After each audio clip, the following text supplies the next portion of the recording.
दोस्तों आज मैं आपको एक चीज दिखाना चाहता हूं। सबसे पहले आप इसको देखो। मैं आपको दिखाता हूं।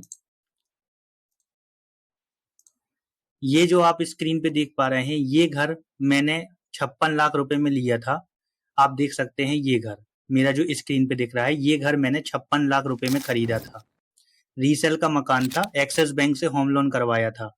अब आप लोग सोच रहे होंगे कि आप मुझे ये फोटो क्यों दिखा रहे हो। क्योंकि मैंने इस घर के लेने से पहले बहुत ज्यादा फाइनेंशियल प्लानिंग की थी। मैंने इस घर को कैसे मैं ज्यादा से ज्यादा बेनिफिट उठा पाऊं, इस घर को लेने से पहले मैंने उसकी पूरी पढ़ाई कर ली थी। उसके बाद मैंने ये घर खरीदा था। और उस टाइम पे जब मैंने ये घर खरीदा था तो मेरी उम्र 27 साल थी। आप देख सकते हैं ये वाला घर जो आपको स्क्रीन पे दिख रहा है। अब आप इसको देख सकते हैं, प्राइस 56 लाख रुपए थी। 1350 स्क्वायर फीट का ये घर था। यानी इसका जो एरिया था वो 30 बाई 45 था, डुप्लेक्स 3 BHK।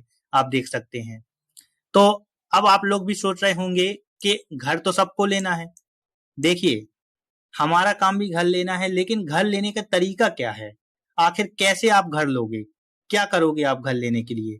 तो आज मैं आपको दो दोस्तों की कहानी, दो दोस्त यानी एक मैं खुद रहूंगा और एक मैंने एक और दोस्त है जिसका नाम रामू है, उसको भी मैंने लेके रखा है। दोनों लोगों को घर खरीदना है, लेकिन दोनों लोगों की सोच में काफी अंतर है। घर लेने का तरीका दोनों लोगों का बहुत अलग है। तो आज क्या करने वाले हैं, हम इसी बारे में पूरा का पूरा चर्चा करने वाले हैं कि आखिर जैसे किसी को घर लेना है तो वो घर लेने से पहले क्या सावधानी बरते, या क्या ऐसा फाइनेंशियल प्लान बनाए ताकि उसको फायदा हो सके घर में ज्यादा से ज्यादा का। अब आप देख सकते हैं कि मैंने 56 लाख रुपए का घर लिया है, जिसमें से मेरा होम लोन भी हुआ है। तो चलिए अब हम पूरा का पूरा कंप्यूटर स्क्रीन में समझते हैं कि आखिर घर लेने का सही तरीका क्या है। तो चलिए हम शुरू करते हैं। सबसे पहले मैं क्या करता हूं, कैमरा की स्क्रीन को छोटा करता हूं। अब आप कैमरा की स्क्रीन को जैसे ही मैंने छोटा किया तो सबसे पहले आप ये वाली फोटो देखो। ये रहा मेरा होम लोन। आप देख सकते हैं, मैं इसको और जूम कर दे रहा हूं। आप देख सकते हैं मैंने, मेरे जो होम लोन है वो 45,70,225 रुपए का होम लोन लिया था मैंने एक्सिस बैंक से। आप देख सकते हैं। और जिसमें 44,64,278 रुपए अभी भी बचा है, बल्कि 23 EMI जा चुकी है। आप देख सकते हैं सैंक्शन अमाउंट कितनी है, 45,70,225 रुपए। आप देख लो, ये रहा, ये मेरी ईएमआई है। यानी इस वाले जो होम लोन है जो 45,70,225 का, उसकी जो ईएमआई है आप देखो, ये वही स्क्रीन पे 37,599। ईएमआई की साइकिल डेट 10 तारीख है और 10 मई 2023 से ईएमआई चालू हुई थी। और आप देखो कि मैंने होम लोन लिया था 25 साल के लिए। यानी मेरी ईएमआई जाएगी 10 अप्रैल 2048 तक। आप सोचो कितना लंबा समय है, 25 साल। लेकिन आप लोग सोच रहे होगे कि यार 37,599 रुपए की ईएमआई देते जाओगे तब तो तुम बहुत ज्यादा ब्याज दे दोगे बैंक को।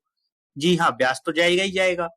लेकिन इसका एक उल्टा तरीका भी है जो मैं आज आपको बताने वाला हूं, जिससे आपको क्या फायदा होगा कि आपका होम तो आपका घर तो आपका हो ही जाएगा, और साथ में आप बहुत सारे पैसे भी, अपने करोड़ों रुपए भी बचा पाओगे।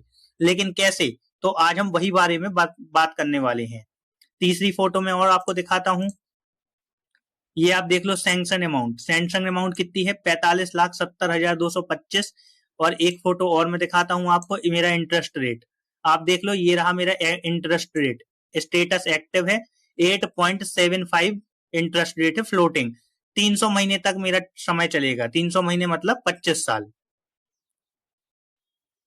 अब हम क्या करते हैं, सबसे पहले हम अपनी कैमरा की स्क्रीन को और थोड़ा साइड में करते हैं। अब हम क्या करेंगे, हम आपको दो तरीका बताने वाले हैं।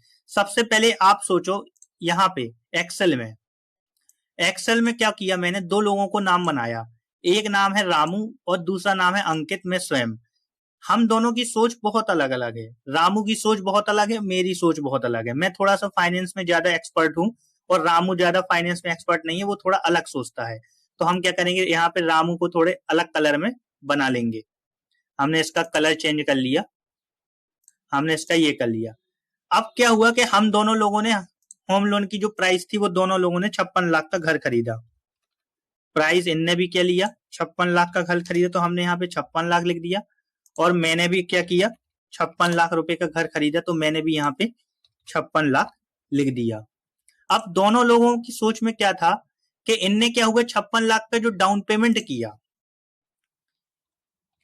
डाउन पेमेंट, इनने भी डाउन पेमेंट किया कितने का, 11 लाख रुपए का, और इनने भी डाउन पेमेंट किया कितने का, 11 लाख रुपए का। अब आप देख सकते हैं कि मेरा जो होम लोन था कितना हुआ, आपको मैं दिखा देता हूं यहाँ पे, 45,70,225 रुपए। तो अब हमारा जो होम लोन हुआ, अब आप सोच रहे हो कि जी 70,225 क्या हुआ। इनने क्या किया, जब होम लोन किया तो इनने एक इंश्योरेंस कर दिया 70,225 रुपए का। अब 70,225 रुपए का जब इन लोगों ने इंश्योरेंस किया तो वो क्या हो गया, होम लोन के अमाउंट में ऐड हो गया। क्योंकि हमने 56 लाख रुपए का घर है, 11 लाख हमें डाउन पेमेंट देना ही पड़ेगा, करीब 20% के आसपास। तो हम दोनों लोगों ने क्या हुआ, 20 डाउन पेमेंट दे दिया। अब क्या हुआ कि हम लोगों का जो होम लोन हुआ, यानी लोन अमाउंट जो हुई, मैं आपको दिखा देता हूं लोन अमाउंट। लोन अमाउंट हम लोगों की हुई कितनी, 45,70,225। आप देख लो यही चीज, 45 लाख यहां पे हम लिख देते हैं होम लोन अमाउंट।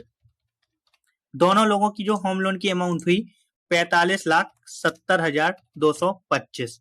इनकी भी 45,70,225 हुई, और मेरी भी होम लोन की अमाउंट थी 45,70,225 ही। यहां तक सब कुछ सही सही चल रहा था।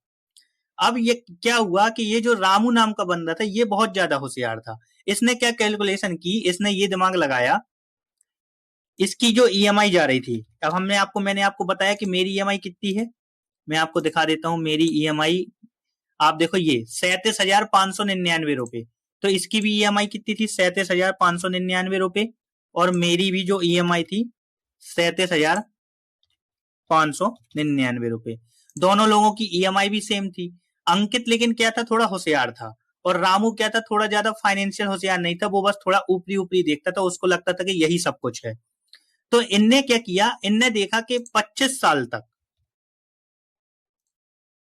अगर हम 37,599 की पर मंथ की ईएमआई दें, यानी पर मंथ यानी 12, तो हमें टोटल कितना भुगतान करना पड़ रहा इस लोन के अमाउंट पे। तो इनने क्या कैलकुलेशन निकाली, इसको इनके मल्टीप्लाई कर दिया 25 साल से, और इनने इसको महीने से मल्टीप्लाई कर दिया। तो यहाँ पे हमारे पास एक अमाउंट आ गई। अमाउंट कितनी आई, 1,12,79,700। यानी हम जो टोटल अमाउंट पेमेंट कर रहे हैं वो इतनी, यहाँ पे हम लिख देते हैं टोटल अमाउंट। इनने टोटल अमाउंट कितना पेमेंट किया, 1,12,79,700। और इनने ये दिमाग लगा लिया कि यार हमने लोन लिया था 45,70,225 रुपए का, और पेमेंट कर रहे 1,12,79,700। तो यार ये तो बहुत ज्यादा घाटा हो रहा, यानी इंटरेस्ट पेमेंट ये कितने कर रहे हैं, इंटरेस्ट पेमेंट ये कर रहे थे कितना, 67,09,475 रुपए।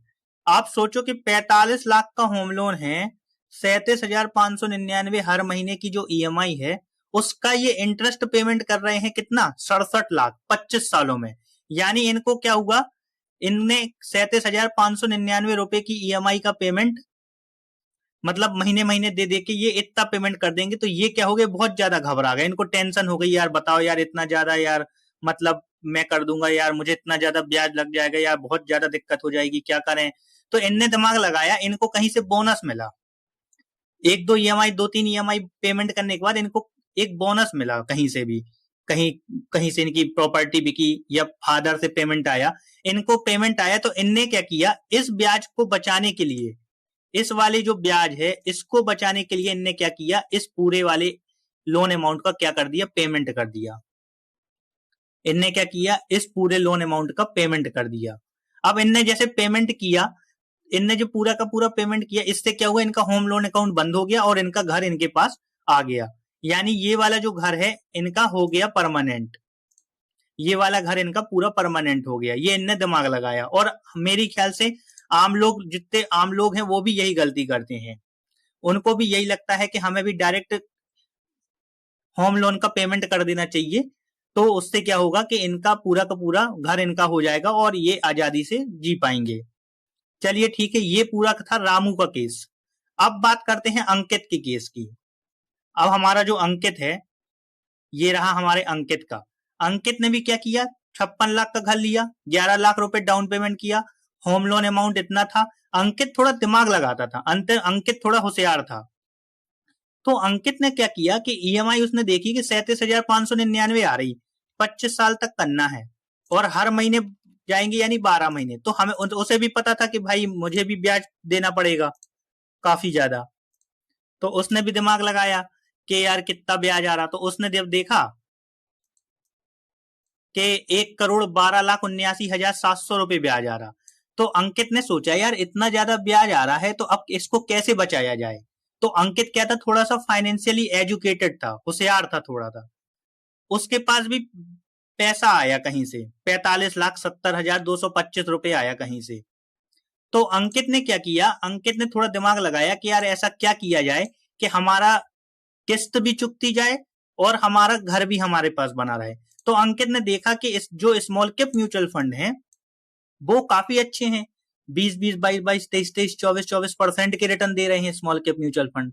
और अंकित क्या था कि पहले म्यूचुअल फंड का ट्रैक रिकॉर्ड देख लिया था।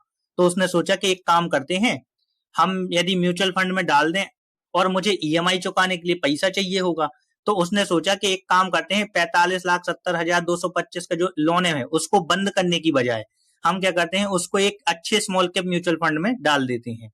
और उससे क्या होगे, हर महीने 37,599 रुपए ईएमआई चुकाने के लिए लेते रहेंगे, क्योंकि ईएमआई तो चुकानी है। जैसे कोई बंदा होम लोन को बंद कर देगा तो उसकी ईएमआई तो जाएगी नहीं। तो उसने क्या किया, उसने यही दिमाग लगाया कि उसने अपना दिमाग लगाया कि वो वहां पे डालने की बजाय उसने क्या किया, Axis small cap mutual fund में वहां पे डाल दिया। अब क्या हुआ, अब इनने दिमाग लगाया कि यार Axis small cap mutual fund में अगर एसडब्ल्यूपी करेंगे तो 37,599 हर महीने रुपए चाहिए। तो उसने एक कैलकुलेशन की, उसने गूगल पे डाला एसडब्ल्यूपी कैलकुलेटर। यहां पे उसने क्या डाला, एसडब्ल्यूपी कैलकुलेटर, और यहाँ पे क्लियर टेस्ट का आ गया। अब उसने दिमाग लगाया कि जो उसको लोन चुकाना था 45,70,225 रुपए, उसने दिमाग लगाया 45,70,225 रुपए को वो ना करके उसने क्या किया, अपनी होम लोन की ईएमआई चुकाने के लिए केवल पैसा निकाला। होम लोन की ईएमआई कितनी थी आप देख लो, यहाँ पे मैंने आपको भी दिखाया। होम लोन की ईएमआई थी 37,599। तो उसने क्या किया, 37,599 रुपए केवल एसडब्ल्यूपी की निकाले, क्योंकि उसको क्या करना था, अपना होम लोन चुकाना था। अब मैंने आपको बताया कि उसने क्या किया, पूरा पैसा काय में डाला, स्मॉल कैप म्यूचुअल फंड में। और स्मॉल कैप म्यूचुअल फंड में यदि आप लंबे समय में जाओगे तो आपको करीब 22%, 23%, 25% का रिटर्न मिल जाएगा। अब आप लोग कहोगे क्या गारंटी है, भाई आप लोग 1 साल के लिए नहीं जा रहे, 2 साल के लिए नहीं जा रहे, जब तक आपका होम लोन चलेगा यानी 25 साल तक आप उससे पैसा निकालोगे, यानी 25 साल तक निकालोगे तो मैंने एज्यूम कर लिया कि 22% का रिटर्न मिल जाएगा। तो मैंने यहाँ पे 22% डाल दिया। अब आपको पता है कि होम लोन कितने सालों तक चलना है, 25 सालों तक। तो उसने 25 सालों तक अपनी ईएमआई को निकाला, 25 साल तक 37,599 निकाला, तो मैंने यहाँ पे 25 कर दिया। अब आपको क्या लगता है कि 25 साल बाद ये वाला जो पैसा है ये कितना हो चुका होगा, आपको यकीन नहीं होगा। आप देखो, ये 33,68,17,110, 33 करोड़। आप सोचो कि इन 25 सालों में उसका घर भी चुक गया, घर की ईएमआई भी चुक गई, और साथ में उसका जो 45 लाख रुपए था वो 33 करोड़ बन चुका। आप देखो कि ये घर लेने का कितना सही तरीका था। देखा ना आपने, अंकित ने दिमाग लगाया कि भाई उतने सालों में उसका ईएमआई भी चुक गई, मतलब घर भी उसको मिल गया, और साथ में 33 करोड़ रुपए भी मिल गए 25 साल बाद। अब इससे ज्यादा बुरा क्या था, ये तो बहुत अच्छी चीज है ना। और यहाँ पे रामू को क्या मिला, रामू ने अपना होम लोन चुका दिया, उसको क्या मिला, केवल एक घर। अंकित को घर भी मिला और साथ में 33 करोड़ रुपए भी मिले। अब आप लोग बोलोगे 22% का रिटर्न नहीं मिला तो क्या होगा, ठीक है हम एक काम करते हैं, 22% का रिटर्न नहीं मिला, हम 20 मान लेते हैं, आप 20 में देख लो, 20 में देख लो, 20 में आपका 20 करोड़ रुपए मिल रहा है आपको। अब आप बोलोगे 20 भी नहीं मिला, ठीक है हम 18 मान ले रहे, 18 में भी देख लो आप, 11 करोड़ रुपए मिल रहे। ठीक है, आपने बोला 18 भी नहीं मिल रहा, ठीक है मैं 15 मान ले रहा हूं, 15 में देख लो आप, 4,80,00,000 रुपए मिल रहे। आपको पैसा मिलेगा ही मिलेगा। और अगर आप लोन का अमाउंट चुका दोगे तो केवल आपको आपको केवल घर मिलेगा। यदि आप होम लोन को चुकाओगे तो आपको केवल घर मिलेगा, और यदि आप म्यूचुअल फंड में डाल के एसडब्ल्यूपी करके केवल ईएमआई चुकाने के लिए पैसा निकालेंगे तो आपको घर तो मिलेगा ही मिलेगा, और साथ में आपको करोड़ों रुपए भी मिल जाएंगे। आपने बोला कि 22 नहीं मिलेगा, मैं ये भी तो कह सकता कि 25 मिल गया मान लो। अब देख लो 25 में, देख लो 25 में क्या हुआ, 68 करोड़ रुपए बन गए। आप सोचो कि ये घर लेने का तरीका कितना अच्छा था। बस इसमें एक समस्या ये है कि आपके पास घर की प्राइस का पैसा होना चाहिए। यदि आपके पास प्राइस का पैसा नहीं है और आपकी केवल मंथली ईएमआई आती है तो ये वाला फॉर्मूला काम नहीं करेगा। इसलिए आपके पास क्या होना चाहिए, घर की प्राइस का पैसा होना चाहिए। तो आपने देखा कि मैंने अपना घर कैसे खरीदा, मैंने जो आपको दिखाया ये वाले स्क्रीन पे, मैंने घर के लिए यही तरीका अपनाया है। मैंने 45,70,225 का होम लोन लिया और उस होम लोन को मैंने ईएमआई जाने दूंगा, मैं 25 सालों तक ईएमआई को चलने दूंगा, क्योंकि मुझे पता है कि यदि मैं घर का होम लोन चुका दूंगा तो मुझे केवल घर मिलेगा, लेकिन यदि मैं उसको म्यूचुअल फंड में डाल के एसडब्ल्यूपी करता रहूंगा तो मुझे घर तो मिलेगा ही और साथ में मुझे पैसे भी मिलेंगे। इसलिए आप लोग भी फाइनेंस की नॉलेज के लिए मुझे सब्सक्राइब कीजिए, मैं आप लोगों को हर चीज की जानकारी दूंगा। चाहे आपको घर खरीदना हो, चाहे आपको घर खरीदना हो या आपको कुछ भी ऐसे काम करने हो फाइनेंशियल, बच्चों की फी, बच्चों की पढ़ाई हो गई, बच्चों की शादी हो गई, आपका खुद का रिटायरमेंट प्लान हो गया, मैं सारी चीजों में आपकी हेल्प बना के एक वीडियो बता दूंगा कि कौन से तरीके से आपको ज्यादा फायदा होगा। और यदि आपके पास जैसे 45 लाख रुपए जुड़े आए तो आप कभी भी उससे होम लोन को मत चुकाना, कि वरना आपका बहुत पैसे का नुकसान होगा। आप याद रखना इस चीज को। आशा करता हूं आज की वीडियो से आपको बहुत कुछ सीखने को मिलेगा। यदि आपको मेरा कंटेंट पसंद आ रहा है तो आप मुझे चैनल को सब्सक्राइब कर सकते हैं, वीडियो को लाइक जरूर कीजिए और अपने दोस्तों के साथ शेयर जरूर कीजिए ताकि वो लोग भी फाइनेंशियल लिटरेसी का ज्ञान हासिल कर सकें। Thank you.